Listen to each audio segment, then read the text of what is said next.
सिलसिला ये समझने की कोशिश करेंगे कि किस पार्टी का ग्राफ ऊपर जा रहा है, किसकी पकड़ कमजोर पड़ रही है और किन इलाकों में मुकाबला बेहद कांटे का बन चुका है। वीडियो में आगे बढ़ने से पहले आप सभी दर्शकों से एक छोटा सा निवेदन है। कृपया कमेंट में बताएं कि आप किस पार्टी को समर्थन देते हैं और आपके अनुसार आपकी पसंदीदा पार्टी को कितनी सीटें मिल सकती हैं। साथ ही जय हिंद, जय भारत और भारत माता की जय लिखना न भूलें। चलिए दोस्तों, अब बिना किसी देरी के बढ़ते हैं आज के विश्लेषण की ओर और देखते हैं उत्तर प्रदेश चुनाव 2027 के इस ओपिनियन पोल में किसकी हवा चल रही है और किसे करना होगा सबसे ज्यादा संघर्ष। सबसे पहले शुरुआत करते हैं आगरा से, जहां कुल 9 विधानसभा सीटें हैं। ताजमहल की नगरी आगरा, जो सिर्फ पर्यटन ही नहीं बल्कि पश्चिमी उत्तर प्रदेश की राजनीति में भी बेहद अहम मानी जाती है। ताजा ओपिनियन पोल के मुताबिक यहां भारतीय जनता पार्टी सभी 9 सीटों पर बढ़त बनाए हुए दिखाई दे रही है। समाजवादी पार्टी, बहुजन समाज पार्टी और अन्य दल इस जिले में कोई प्रभाव नहीं बना पा रहे।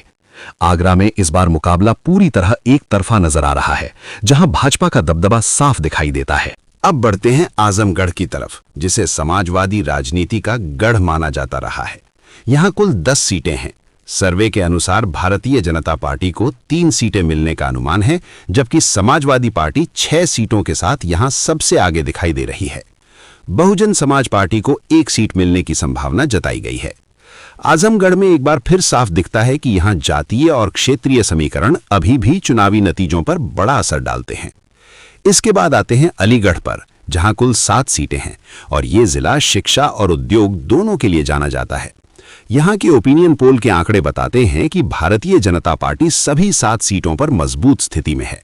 समाजवादी पार्टी, बहुजन समाज पार्टी और अन्य दल यहां किसी भी सीट पर चुनौती देते नहीं दिख रहे। अलीगढ़ में भाजपा का प्रभाव पूरी तरह कायम नजर आता है। अब चलते हैं अंबेडकर नगर की ओर, जहां कुल 5 सीटें हैं और यहां दलित और पिछड़ा वर्ग का वोट काफी निर्णायक माना जाता है। सर्वे के मुताबिक भारतीय जनता पार्टी को 1 सीट मिलने का अनुमान है, जबकि समाजवादी पार्टी 3 सीटों के साथ आगे दिखाई दे रही है।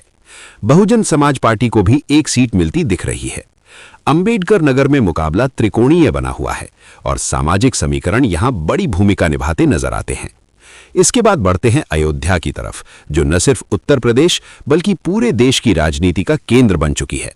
राम मंदिर और राम जन्मभूमि के कारण अयोध्या की पहचान अब राष्ट्रीय स्तर पर है। यहां कुल 5 सीटें हैं और ओपिनियन पोल के अनुसार भारतीय जनता